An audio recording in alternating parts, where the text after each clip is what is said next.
How long have you had Parkinson's? That seems like an easy question. I was diagnosed in 2023.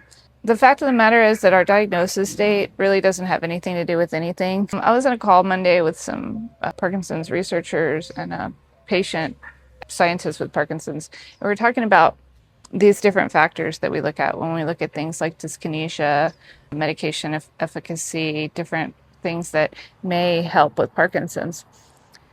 I don't know anybody that has Parkinson's that hasn't been able to really trace back first symptoms for at least a decade. I know that's the case for me. I think in the community, how long you've had the disease isn't terribly useful because it depends on so many external factors. If you ask me that, I'm going to say I've had Parkinson's 3 years, when in reality, the first neurologist that suggested it to me was 2 years earlier. So that puts me at 5. In reality, if I go back and I think about my first symptom, it was probably when my voice started changing after the birth of my first child. My first child is now 14. So that's 14 years. I'm not saying this like it's a competition or something. It matters because it matters the environment in my brain, in my Parkinson's brain, that I'm putting the medication into. I didn't like to think about that. I knew that how long duration of disease had an impact on dyskinesia. I knew that. In my mind, I didn't want to accept or think about the fact that I'd actually been carrying this disease with me for a very long time. Psychologically, that I just didn't want to accept that. I have now. It's neither here nor there. I feel like I've evolved so much in my thinking about so many things.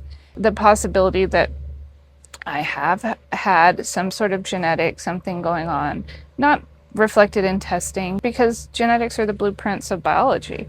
So that I've carried, I'm sure, some genetic predisposition to this all my life. They may have just not discovered that gene yet, you know? I feel very empowered by accepting that because I know that there's still things that I can do, like exercise, to make my future as good as it possibly can be. I don't dwell on those kind of things, like the negative things. I choose to always start my day with hope and joy in my life.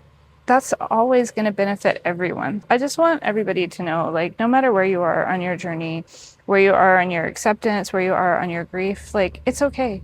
And it's going to be okay because we've come too far to turn back now. Let's work out. As always, I hope this helps.